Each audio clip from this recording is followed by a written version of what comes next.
Hello, it's Steve from the Thinking Person's Guide to Life channel. Today I want to talk about a particular subject that might be a little bit controversial.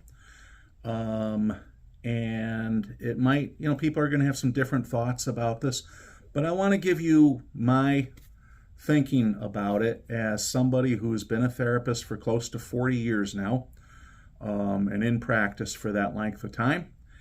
And that is the subject of kids being in counseling. Now, right now in my practice, in full disclosure, I don't see children at all. And I haven't seen children in my counseling practice probably for about the last 10 years. There was a time earlier on in my practice when I would see kids, but I don't do that now. One of the things that I do like to say to parents, or I used to say this a lot more when I had parents contacting me for counseling for their children, what I would say is that there is no more potent a therapist for your child than you as a parent. Meaning that, a parent is who the child is going to trust the most in probably about 95, 99% of the cases. And, parents would do well to remember that they really have the opportunity to shape and mold their kids' behavior. Now, in saying that, I oftentimes do suggest to parents who are contacting me for somebody to see their kids is that, what would be maybe be better and more helpful is if the parent came in and got some coaching perhaps around raising their kids or dealing with a problem issue that they might be dealing with. So there's no better therapist for a child than the parent. But that being said, in thinking about this for this video and preparing, I prepared a list of 4 situations, cases where I think that it definitely does make sense to bring a child to counseling. The very first one is when the child asks for it. Doesn't happen a lot, but I've been aware of cases in my past where the child actually asked to go see a counselor.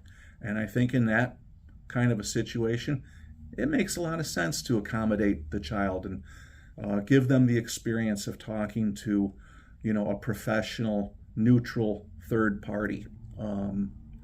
So if the child asks for it, now not many kids are going to ask for it, but when they do, yeah, I think you want to accommodate that. Second situation where I think it's absolutely important to bring a child to counseling is any cases of self-destructive or self-injurious behavior. If the child is hurting themselves, cutting themselves, taking risks with their safety, those kinds of situations, yeah, I think that's probably a good time to involve a professional and have a professional talk to a child. The third situation is children who are becoming physically violent towards other people. In those cases, absolutely, getting a professional involved makes a lot of sense.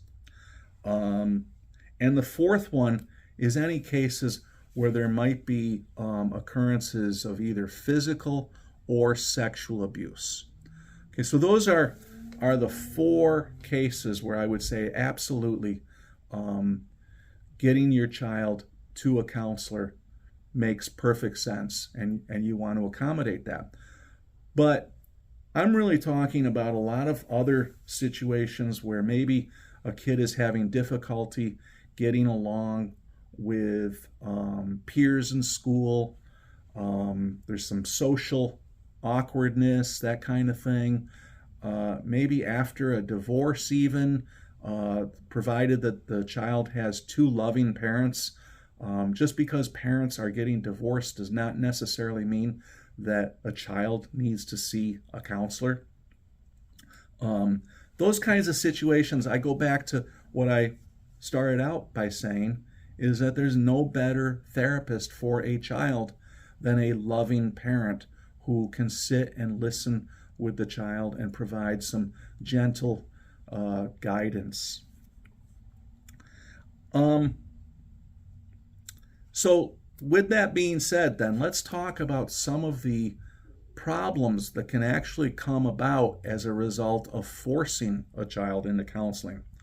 The number one problem, and I would see this quite a bit, is when the child comes into counseling and they're in there with a total stranger, and they shut down.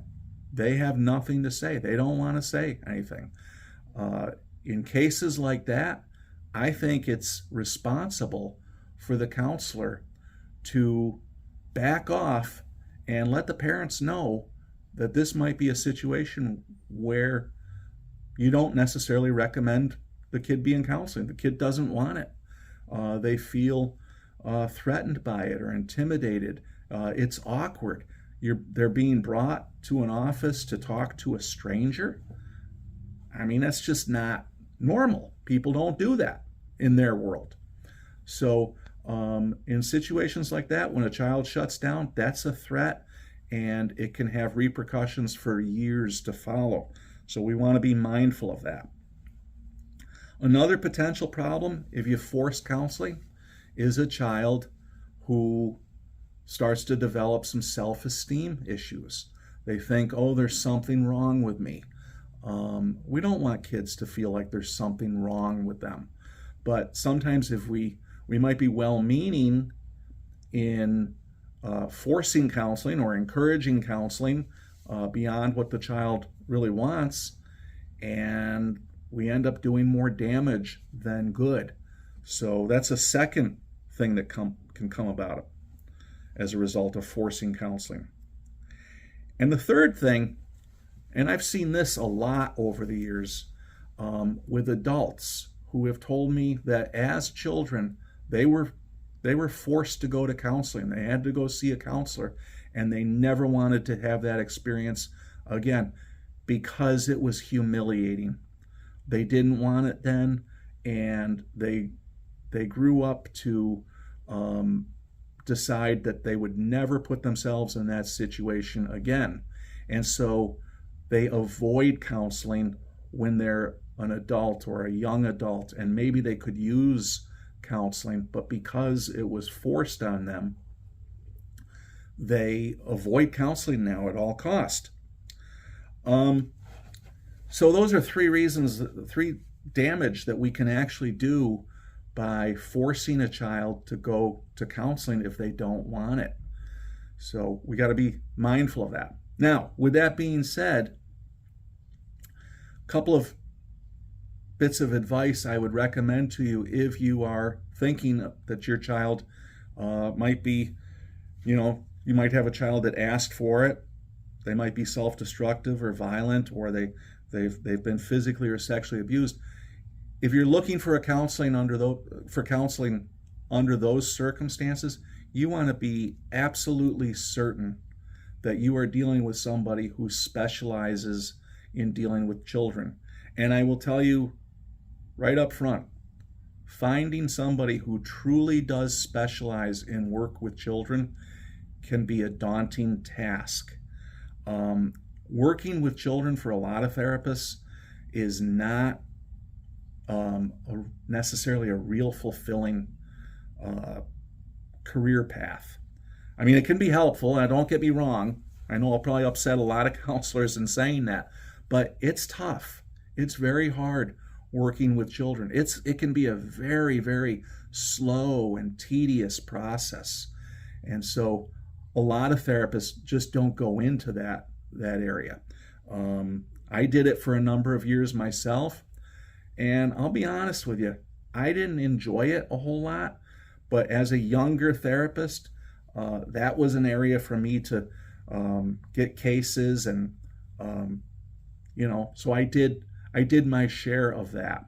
But you want to make sure that you're going to a therapist whose office is set up to see kids. You want to make sure that they specialize in working with children. You want to make sure they have specialized training in working with kids. And you want to make sure it's not just somebody who has some opening in their caseload, and so they're taking on some kids.